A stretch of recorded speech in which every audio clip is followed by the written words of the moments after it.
quit it because I was on track, and then you did that and I lost it. Cool it. What a hater. Yeah, you break that stick. Broke. Mm-hmm. And now you got 2 sticks. That's true. And 1 white belt. I'm stick blocking. Block, block, block. Hey everybody, welcome in. Today is January 6th. So we are still in January, the month between worlds, the seeker crossing the veil. We are still in these winter months for both January and February, and then the end of the year in December. These winter months are all about the shadow work, searching within yourself to find who you are, who you can become, who you want to become. And it's all about that transformation of yourself and your world and your environment. So we are on day 6. Day 6 is the rejection. We are in week 1 still, the awakening. This is all about running from destiny today. Any of you that have felt like you're running from something that you were meant to do or called to do, and for whatever reason you're running from it or decided to run from it at some point, that is our theme today. So what happens when you do reject your destiny? Our 4 stories come from biblical, Chinese, Norse, and Lakota folklore. I'm saying biblical now. It is Hebrew. Anyways, so you have those 4 stories today, and we'll catch you in just a minute.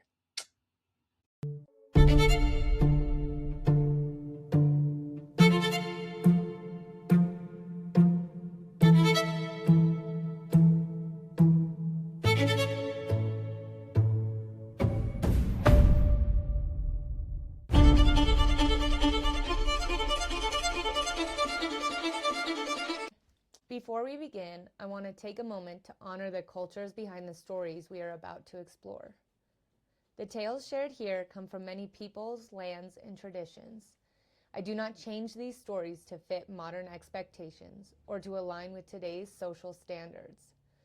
Instead, I present them as they were told, sometimes beautiful, sometimes harsh, sometimes challenging. We are not here to judge the past, but to understand it, to listen, to learn, and to honor the ancestors who carried these stories forward. We also share stories from various religious traditions. These are presented in their historical and spiritual context, with respect for their beliefs that they represent. Every culture deserves respect, context, and acknowledgement, and this space is dedicated to doing exactly that. Story 1. Jonah, who ran the wrong way. Jonah did not doubt the voice. That was never the problem. The word of the Lord came to Jonah, son of Amittai. It was clear, direct, and unmistakable. He was commanded to go to Nineveh, a great city, and speak against it. The message was not gentle. It was not symbolic. It was judgment. Jonah understood exactly what was being asked of him, and he refused. Not because he did not believe, but because he did. Nineveh was an enemy city, a place of violence and cruelty. Jonah knew its reputation. More than that, he knew his God. He knew that if the people of Nineveh listened, if they repented, mercy might follow. And Jonah did not want mercy for them. So he ran. Jonah went down to Joppa, found a ship bound for Tarshish, and paid the fare himself. The text is careful with its language. Jonah does not simply leave. He goes down to the port, down into the ship, down into sleep. Distance, Jonah believed, could protect him. But the sea does not honor avoidance. A storm rose suddenly, violent enough to terrify seasoned sailors. The ship groaned. Cargo was thrown overboard. Prayers were shouted to every god the sailors knew. Still, the storm worsened. Jonah slept. When the sailors finally woke him, they cast lots to discover the cause of the disaster. The lot fell to Jonah. When pressed, he did not lie. "I am a Hebrew," he said. "I worship the Lord, the God of heaven, who made the sea and the dry land." The sailors were more afraid of Jonah's God than Jonah was. Jonah knew what was required. He told them to throw him into the sea, not as martyrdom, but as escape. He would rather disappear than obey. and the sea accepted him. But the story does not end in drowning. A great fish swallowed Jonah whole. Inside its body, in darkness and confinement, Jonah finally stopped running. He prayed, not for rescue at first, but from desperation, from exhaustion, from the impossibility of outrunning what had already named him. After 3 days and nights, the fish released him onto dry land. Jonah still resisted. He went to Nineveh reluctantly. He delivered the message with minimal effort, and when the people repented and were spared, Jonah was angry. He sat outside the city and waited for destruction that did not come. God did not punish Jonah for running. He exposed Jonah's heart. The story ends unresolved, not because Jonah failed, but because the question was never about Nineveh. It was about Jonah, about whether obedience comes from agreement or from responsibility. Jonah ran because he feared becoming the kind of person who could carry mercy where he did not want it to go. And the sea, the storm, and the fish were not punishments. They were corrections. Story 2, The Scholar Who Denied Heaven. In ancient China, learning was not merely a pursuit of knowledge. It was a covenant. A scholar did not study only to improve himself. He studied to align with heaven, to understand the order that governed the seasons, the family, the state, and the self. To read the classics was to read the patterns by which the world moved. This order was called Tien, heaven. Heaven was not a god who shouted commands. It was a principle, a force that bestowed mandate, harmony, and consequence. To act in accordance with heaven was to prosper. To resist it was to invite disorder. The story tells of a scholar whose brilliance was undeniable. From a young age, he memorized the Analects, mastered the rites, and surpassed his peers in examination after examination. Teachers praised him. Officials took notice. His future seemed certain. He was destined for service. But certainty frightened him. The scholar began to notice something unsettling. Whenever he acted in alignment with what was expected of him, events unfolded smoothly. When he resisted, obstacles arose. Illness, delay, loss. At first, he dismissed these patterns as coincidence. Then the dreams began. In them, he stood beneath a vast sky while unseen forces shifted around him. He felt himself being moved, positioned, corrected. The dreams left him uneasy. He did not like the implications that his path was already shaped. Heaven, he decided, was an illusion. He announced this quietly at first, then more boldly. He argued that success came from effort alone, that fate was an excuse used by the weak, that alignment was submission disguised as virtue. When offered a position aligned with his training, he declined it. Instead, he chose paths that contradicted his calling. He sought obscurity. He avoided responsibility. He used his intellect to justify retreat, crafting arguments so refined they convinced even himself. But the world did not respond as he expected. Projects failed without clear reason. Allies withdrew. Opportunities dissolved just as they appeared. The more he denied heaven, the more disordered his life became. Not dramatically, subtly, in 1,000 small frictions. The elders did not argue with him. They watched. One finally spoke, saying only this: "Heaven does not punish. It realigns." The scholar laughed and continued on his chosen path, but over time, exhaustion replaced defiance. His brilliance dulled, his certainty thinned. He began to feel as though he were walking against a current he could neither see nor stop. At last, broken not by loss but by effort, he returned to study, not to prove anything, but to listen. In doing so, the resistance eased. The story does not end with triumph, it ends with humility. The scholar never became famous, he never held great office, but his life regained coherence. To the Chinese tradition, this was not tragedy, it was correction. The lesson was never that heaven forces obedience, but that denying alignment costs more than accepting it. Destiny is not a cage, but a current. You may swim against it for a time, but the river always remembers where it's going. Story 3. When the gods tried not to know. Among the Norse, fate was not questioned. It was named. They called it weird, a weaving of causes and consequences so old that even the gods were bound by it. Unlike other traditions where destiny could be bargained with or undone, the Norse believed fate could be known, and knowing it carried weight. The end of the world had a name, Ragnarök. It was not a rumor, it was not speculation, it was prophecy. The signs were recorded in memory, passed from voice to voice. Wolves would break their chains, brothers would turn on brothers, the sun would be swallowed, gods would fall. Odin knew this. He knew it long before the final age approached. He sacrificed an eye for wisdom. He drank from the well beneath the world tree. He sent his ravens across the realms to gather knowledge. And what he learned could not be unlearned. The end was coming. What the stories reveal, though, is not acceptance at first, but resistance. The gods did not sit idle. They tried to prevent what they feared. They bound Fenrir, the wolf fated to devour Odin, with chains made from impossible things. They cast Jormungandr, the world serpent, into the sea. They imprisoned Loki, hoping stillness could undo prophecy. These were not acts of wisdom. They were acts of denial. Every attempt to avoid Ragnarök tightened the knot. Fenrir grew stronger in captivity. Loki's rage fermented in silence. The serpent grew until it encircled the world. The gods mistook delay for prevention. Even Odin, wisest among them, searched desperately for loopholes. He questioned seers. He raised the dead to ask what could be changed. But fate did not bend.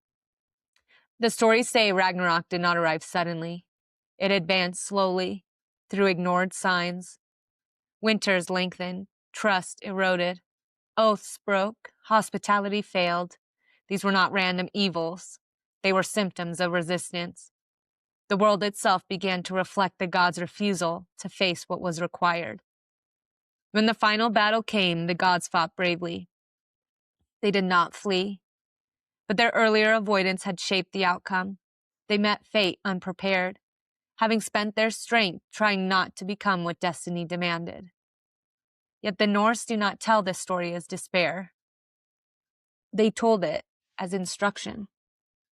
Ragnarök was not annihilation.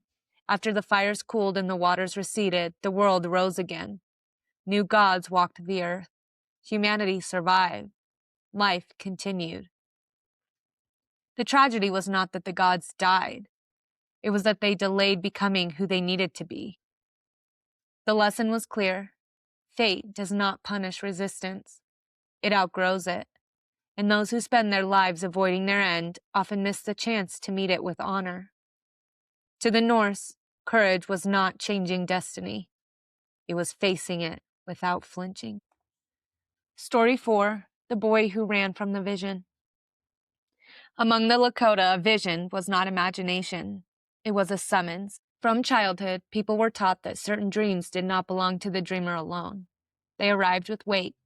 They lingered after waking. They repeated themselves until acknowledged. These were Wakan experiences, touched by sacred power. A boy received such a vision before he was ready. It came during sleep at first. A figure appeared again and again, faceless but immense, standing where sky met earth. The boy felt pulled forward, then held back. He woke shaking, his heart racing, his mouth dry. He told no one. When the vision returned in waking moments, in sudden stillness or the pause before dawn, the boy grew afraid. He did not want responsibility. He did not want to be singled out. He wanted to belong quietly, without being seen. The elders noticed. They always did. They saw the way the boy avoided silence, the way he resisted ceremony, the way his laughter came too quickly, as if to cover something else. An elder spoke gently, saying only, "The spirits do not choose lightly." The boy ran. He left camp without permission, traveling far across the plains. He told himself that distance would loosen the pull, that if he kept moving, the vision would stop. It did not. The land began to speak more loudly. Thunder rolled without rain. Animals appeared and vanished suddenly. Dreams followed him even into exhaustion. The farther he ran, the clearer the call became. Finally, weak and disoriented, the boy collapsed. In the stories, this is where the turning happens. An elder finds him, not by chance, but because the spirits guide the search. The boy is carried back, not in shame, but in care. No punishment follows, no scolding. Instead, he is prepared. He is taught how to sit with silence, how to fast, how to listen without fear. The vision returns one final time, no longer overwhelming, but steady, understandable. The boy does not become a chief or a warrior of renown. He becomes a listener, a keeper of balance, a person whose role is not loud but essential, someone who knows that refusing the call does not erase it, and that running only sharpens what must eventually be faced. To the Lakota, this story taught that visions are not rewards, they are responsibilities. And fear does not cancel destiny, it delays it.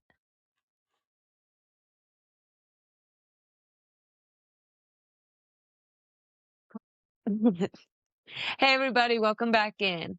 So, our daily thread for those 4 stories today is that across every culture today, the story turns on the same movement, the instinct to turn away. Jonah runs towards the sea, the scholar argues against heaven, the gods bind what frightens them, and the boy flees the vision meant for him. Each believes distance will dissolve the call. Each learns the avoidance only sharpens it. The rejection is never final. It is only the pause before becoming.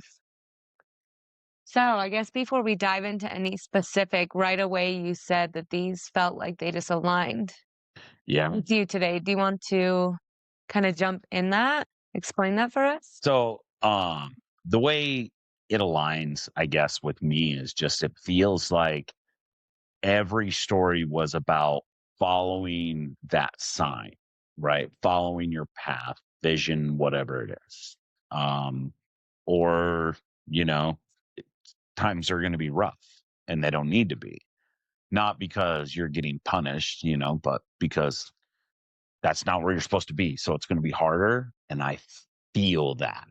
I feel that my energy isn't happy, right? Mm, So I know this isn't where I'm supposed to be at the moment, or it's not where not maybe in the moment. In the moment, yes, I'm supposed to be here because I'm here.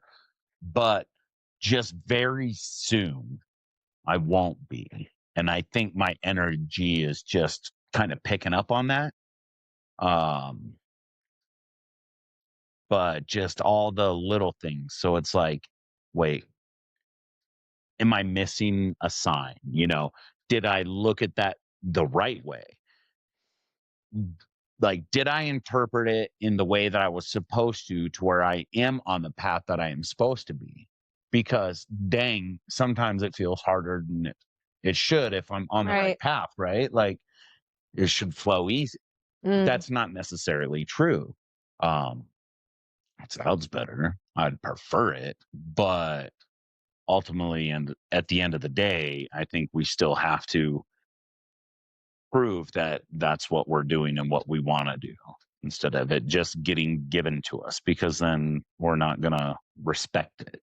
I right. think, you know? I mean, we saw these stories where all of them eventually did turn around. Yep.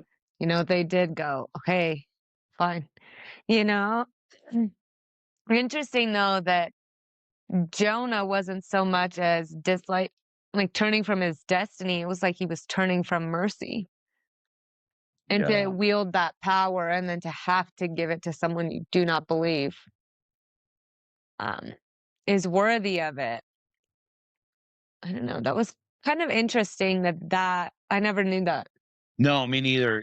When I was listening to it, it was obviously the first time I heard it, but especially in that context, Right. like, wait, what? I had to actually, I rewound it a couple times and listened to it again, just because I was like, hold on, Yeah. I gotta listen to that again. Yeah.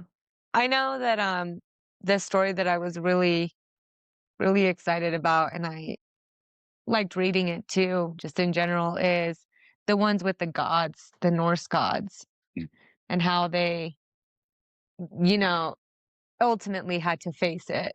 And then just, I don't know, that it's inevitable, but you do have that chance to meet it with honor Mhm. rather than avoid it. And I think once you've started avoiding it, to turn around at all and accept it is courage, you know? Mhm. So, yeah, I mean, we know that they ultimately, when you try to avoid your destiny, you end up being the reason why you get there. Have you ever heard that? Mm. Like, it's like when you are so focused on not becoming like this person, like if you didn't have a good dad or good mom, so focused on not becoming them that inevitably I became them because that's just where my energy was, you know? So they tried to avoid it. They tried Right. to tie up Fenrir, throw out the serpent, and those two things ensured that those two beings would be ready. Right. Um, That's why, the big adage of everything happens for a reason, there are no mistakes. so what do you think? I mean, I don't know. It's just interesting to think about what did Odin think of it? Someone that's so wise, you think he would have understood that destiny is inevitable. So it just makes me like think who did who was he concerned about? You know? Who did he not want to end there? You know, if the race was going to continue, who was going to be the one that they should model after and stuff like that? Mhm. Because I would think that that's why he felt resistance. Because otherwise, if you know it's coming and you're like the All Father, why not just go with like guns blazing? Yeah. You know? Did any in particular like stick with you? I mean, I like that some of these stories, a couple of them, I think, were they came back and they were a part of the community. They weren't Mhm. like an outlier. Right. They weren't a savior. They were just a vital member of the community. Right. And just think of how many people are vital members of the community that are nameless. You So know? many. So many people So behind many. the curtains that you never even know that are there. Something I really liked about the Lakota one in particular was that whoever was getting the vision was always being watched. You know, like someone was Yeah, I always liked when watching it out was for like the them. grandparents or Yeah, the the elders elders. knew, hmm they already knew, And but it's he's like just like, I ain't to seen it. be in a community, a group of people where you can be arrogant towards your vision. And there's all that patience and understanding, and there's that he'll get there, he, Mm, she. Um, and they just all watch and it's like they're all laughing, I feel like, right. it's They're like, inevitable. Like got him. you're making it happen right Yeah. now. Um, but I love that they constantly watch and they're there and they grab him before Yeah. it's too late. Right. I think that's just a big thing with energy too, though. They wouldn't have went unless they had a reason to go. Because so many times you like think about stories like this and they're like, no, they're out there by themselves and nobody's watching Right. to make sure they're okay. But then why are they there? Why were they there to help, right at the end? This one in our story, Mm, because they had some because it came to him too early. I think it's why. mm, A lot of the time you have to prepare for it. I mean, we've talked about that in the previous episodes with the dream. It is something you have to deeply prepare for, but physically, mentally, spiritually. was it too early? Right. So I think that's the thing, though. He was too young. It came to him too early. It's like his body hadn't aged to be able to handle it. Mm, but his soul was more than capable. You know, like that's why they had to watch it, because to prepare, I mean, that's not a fun time. Like you're fasting, you're freezing, you're there with all the environment and everything, with the weather. And this person is like, it feels like sometimes you don't get to live your life.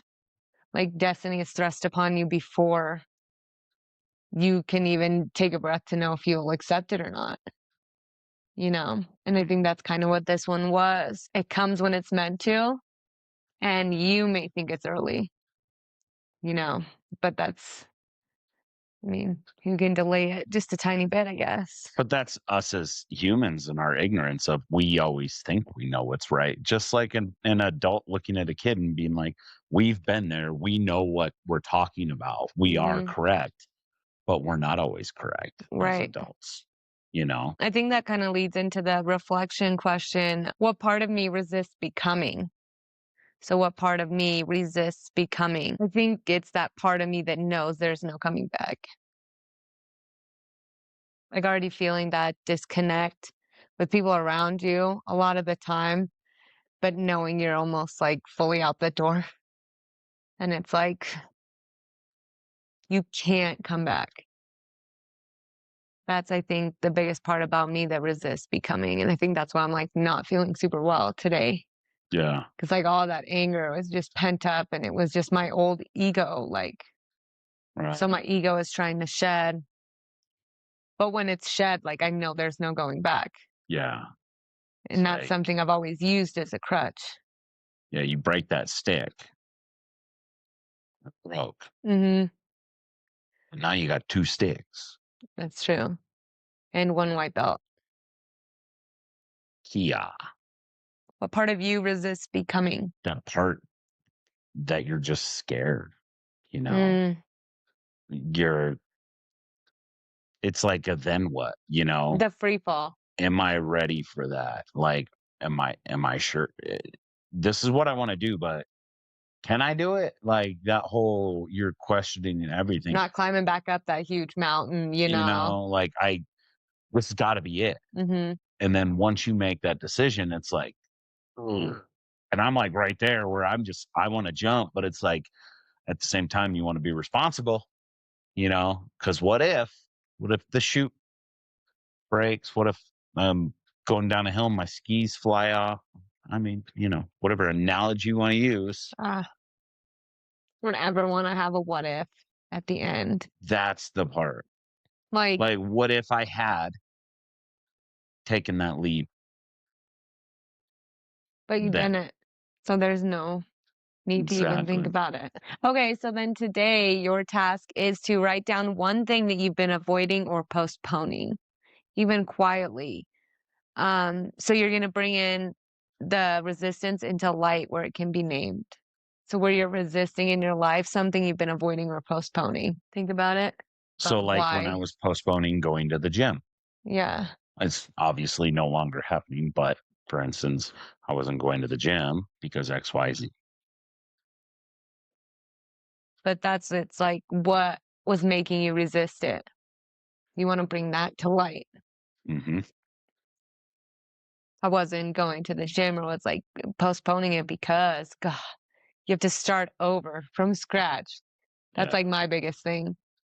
Right. It's like every time you stop working out, starting back up just as awful. It's to get back in that thing, but man, seeing those results Mm. like I did the other day, I was even bragging about it at work. I was like, yeah, Our application for the day is that fear does not erase destiny. It just delays it until the moment you come to meet it. So being afraid of something does not change that something. right. And that's why so often the anxiety, the buildup is way worse than the situation Yeah. in a lot of things in life. You know what's funny, actually? So this kind of just reminds me of a conversation I actually had today. Um, so people that worry about things, right? And they worry about everything. So a long time ago when I was younger, I was with somebody that was like one of those worry wart type of people. We would go through stuff and like something would come up and we'd worry, and then it would just pass us by and nothing would happen. I couldn't tell you how many times it happened. And finally, one day I was like, why am I wasting my time worrying when every single time up to this moment, I spent all that time worrying and nothing happened? None of that crazy whatever we had going on in our heads. And so, yeah, and that actually took me quite a few years of self work. And some of the other things that was like, I couldn't go to bed without checking my phone like 20 times to make sure I set the right alarms at the right times, because that was what that person did. And that energy went and it affected me. And I didn't know anything really about this. I just thought that's what people did. Make sure it's checked, and I just sheeped it, just turned into a sheep and started doing that. And that was my personal experience of stuff that I did with it. I think the So I time get it. that I was postponing was I just was resenting more and more every day. And I think that that's what mine turned into, was that like almost just, okay, fine, it's done. You can't go back. Like, but mine was definitely a different kind of uncomfortability. It was that self-inflicted kind of just resentment. This isn't where I'm meant to be, and I know I'm not. So, yeah, but that step, I mean, that free fall, it hurts sometimes, but there is that like couple seconds of bliss. I think there really is. And what I mean by that is you just have no control. So you just let go. Like everything is out of your control. So you just have to look at it and go, all right. And then it's like, I feel like the one night you get the best sleep.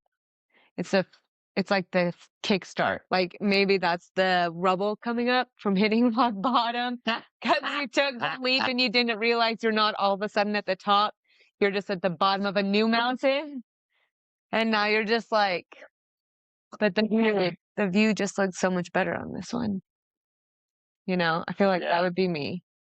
Like and I saw this thing today, I don't know how true it is. Someone was referencing something out of Genesis about getting enlightened. Did you send that to me? I don't know if I came across it or you sent it. Regardless, but they said that part of being enlightened and gaining that enlightenment, that freedom, is to leave the land of your fathers. Leave the area you grew up, leave your hometown. You must go out and find yourself, And I'll show you the video later because I did really like it. I might have sent it to you, but I just loved that. I mean, I told my dad that today.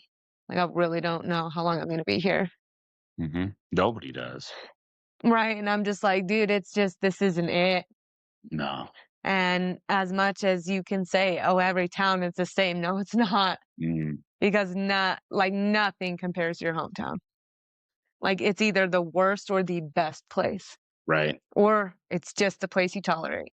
Yeah. You don't have a feeling at all. It's like those three. I think small town hometowns, though. Yeah. Or like, and maybe I'm ignorant saying this, small town hometowns, but like, I'm assuming somebody from like LA or Vegas or New York, like, yeah, you got that We're New talking York, like whatever. 4,000.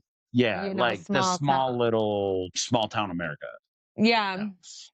That, like, regardless of what the belief is, it seems to be everyone's belief there. And it's just like, go out and conquer the world, but don't conquer us. For so long, everybody was like, this place is a black hole and you leave and then it's back in. And I was like, not me. And then I'm back, and so many people, but then so many people are like, no, nah. And they allowed it not to be real. Whereas I didn't, and should I have? Yeah, I probably And there are could have. people that settled, like, and not saying they settled, like, whatever the negative connotation is, but they like this culture. Yeah, That and it small works. town community that I remember who you were in high school, like your relevance in high school still matters. Like when your kids go up, because that is exciting. oh, I got to watch your mom play and then you play. Like, that is something Yeah. that is cool. You get to go out and you can go on a hike anywhere. Doesn't matter where you live. You can go on a hike. You can go be outside, but it's just something about the land.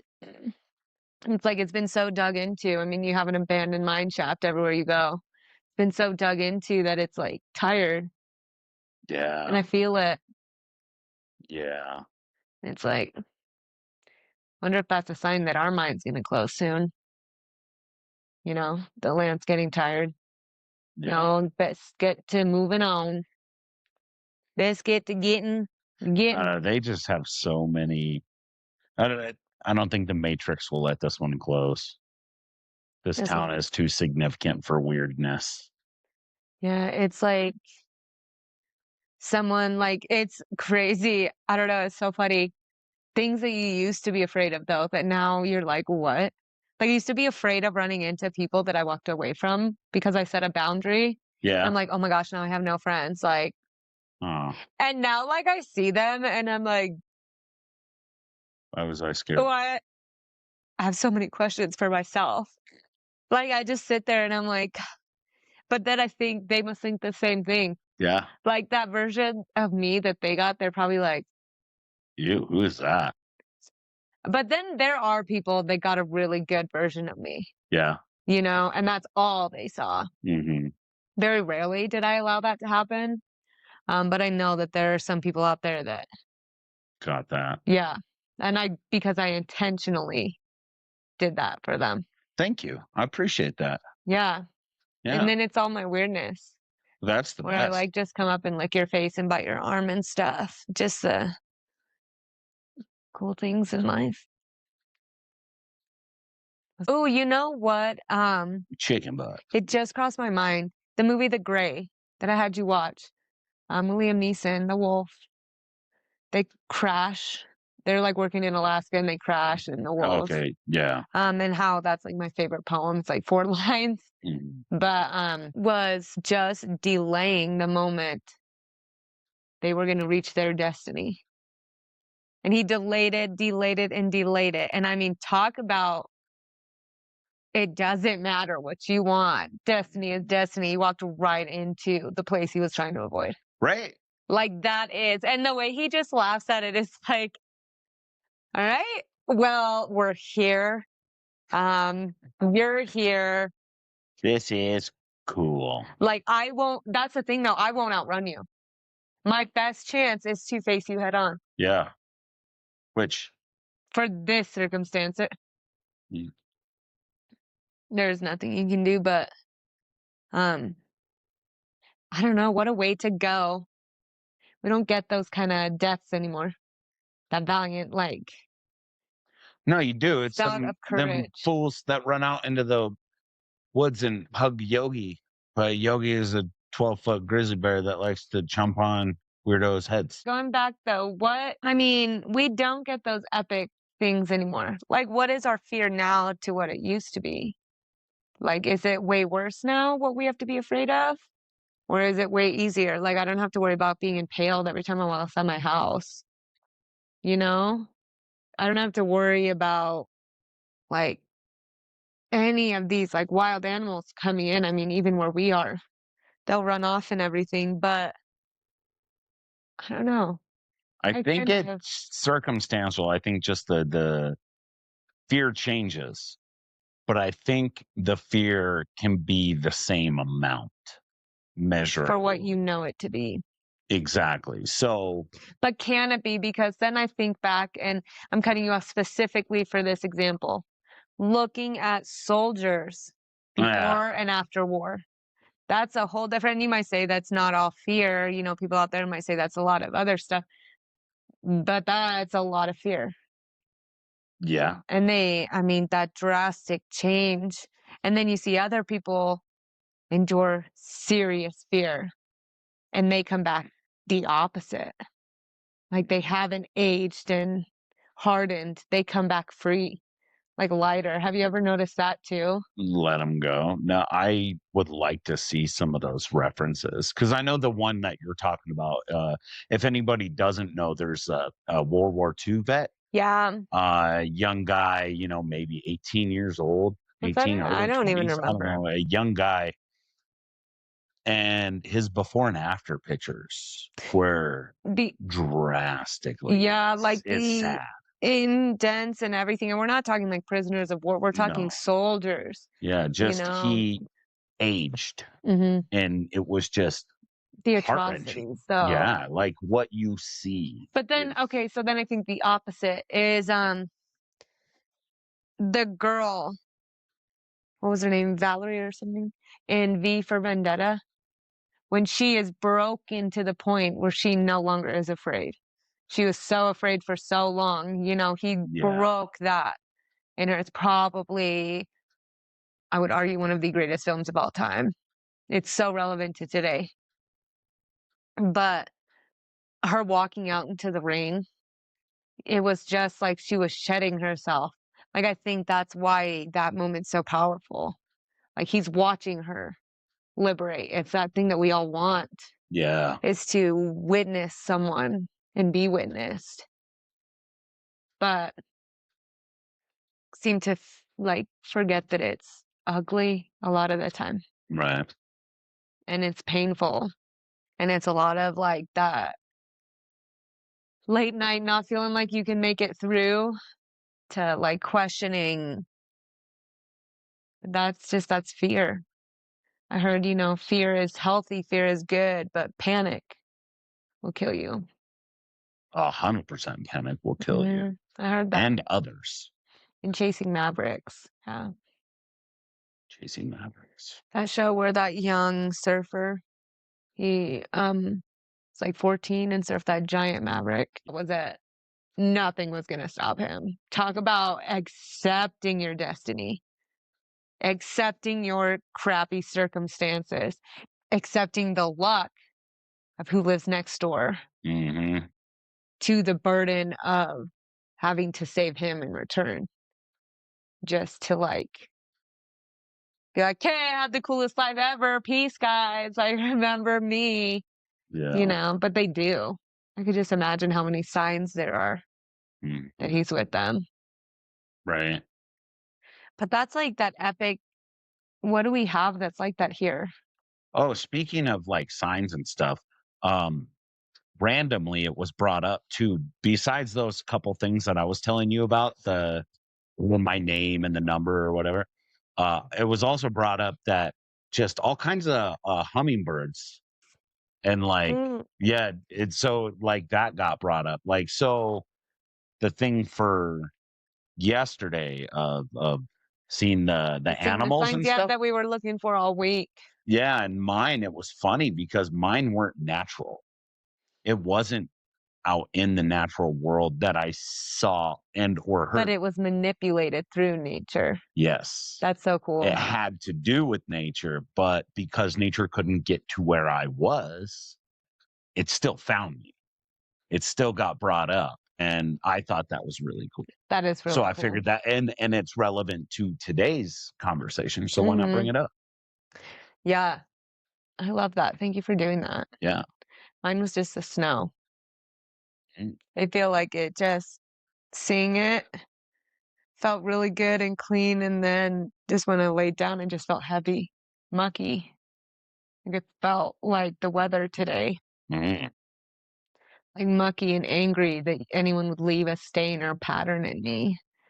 That's what I just felt like. Just, you crunch, and I told you how like my bones were just like popping. That's yeah. how it felt like. And then just everything hurt so bad. And when you're sharing that, I'm like, dang, yeah, mine was the weather. Mine was Mm, 100% the snow to that melting, muddy, wow. mucky kind of day. Yeah. Yeah, it wasn't one of my favorites, but it definitely wasn't the worst.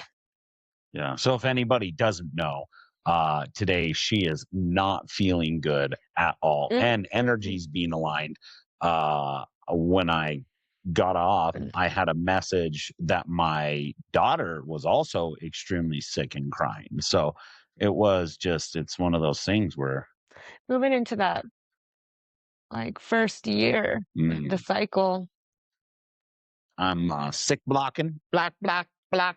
I don't think it's sickness. I think it was just like straight, maybe it is sickness, what I'm about to describe, but it just feels like my bones are just being vibrated on the inside. Thank you for coming in today. I know Sticky McSickerton is doing awesome. We appreciate you guys for listening. Like always, if you have any questions, comments, concerns, just leave us a comment. If there's something in the story that we missed or you would like to add, maybe you know a little bit more about it, let us know. Maybe we'll bring you on.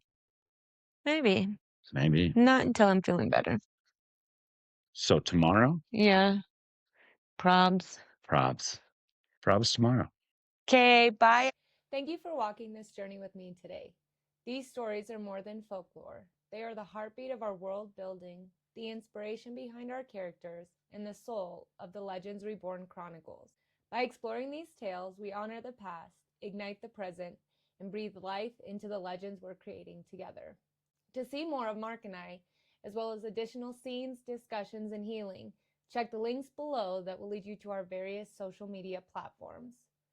Please also feel free to ask any questions or leave any comments in the episode below or in future episodes to come. We would love to hear from you. Until next time, may your path be guided by wonder, curiosity, and the magic of the stories that came before us. Blessings, and I'll see you on our next folklore journey.